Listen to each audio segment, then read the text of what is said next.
தமிழகத்தில் பீகார் ஃபார்முலா, அண்ணாமலை கண்ட்ரோலுக்கு வரும் சிபிஐ, அமித்ஷா போடும் வியூகம். வரும் பிப்ரவரி 14 அமித்ஷா தமிழகம் வர இருக்கும் நிலையில் அதற்கு முன்பு பாஜகவில் பல மாற்றங்கள் அரங்கேறி வருகிறது.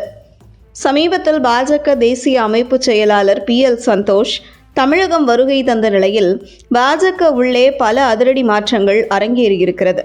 இந்த நிலையில் அண்ணாமலை மீண்டும் மாஸ் என்ட்ரி கொடுப்பதும் உறுதியாகி இருக்கிறது. பாஜகவின் ஒரே குறிக்கோள் 2026 சட்டசபை தேர்தலுக்கு பின்பு கூட்டணி ஆட்சியா அல்லது தனித்து ஆட்சியா என்பது அல்ல, திமுகவை வீழ்த்துவதே ஒரே குறிக்கோள். அதற்காகத்தான் மத்திய உள்துறை அமைச்சர் அமித்ஷா தேர்தலுக்கு ஒரு வருடத்திற்கு முன்பே அதிமுக பாஜக கூட்டணியை உறுதி செய்தார். அந்த வகையில் தற்பொழுது திமுகவை வீழ்த்த பீகார் ஃபார்முலாவை கையில் எடுத்திருக்கிறார் அமித்ஷா. நடந்து முடிந்த பீகார் சட்டசபை தேர்தலில் மிக பிரம்மாண்ட வெற்றியை பெற்றது பாஜக கூட்டணி. இதற்கு முக்கிய காரணம் சிறு சிறு கட்சிகளை கூட கூட்டணிக்குள் அரவணைத்து பாஜக பீகார் தேர்தலை சந்தித்ததுதான்.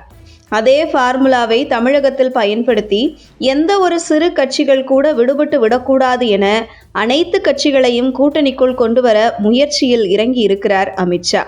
அந்த வகையில் டிடிவி தினகரன், திருமாரஞ்சி, ஜான் பாண்டியன் ஆகியோர் கூட்டணியில் ஏற்கனவே இருக்கும் நிலையில் அடுத்து ஒரு சில கட்சிகள் கூட்டணிக்குள் வருவார்கள்.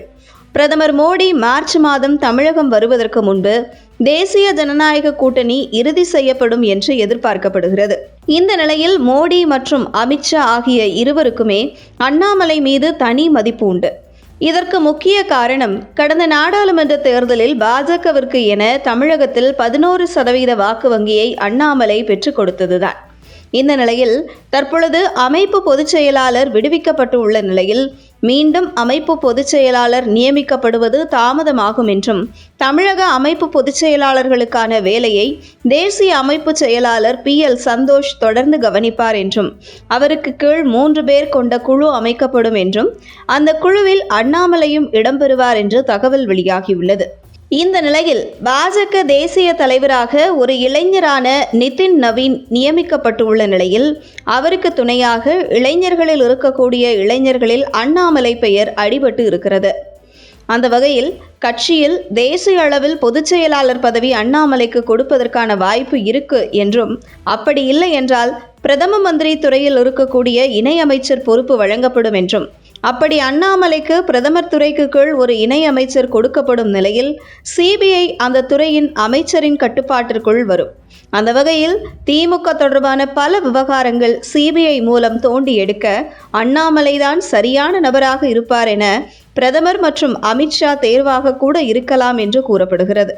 இந்த நிலையில் பாஜகவின் ஒவ்வொரு நகர்வுகளும் திமுகவுக்கு மிகப்பெரிய கலக்கத்தை கொடுத்து வருகிறது என்கிறது அரசியல் வட்டாரங்கள்.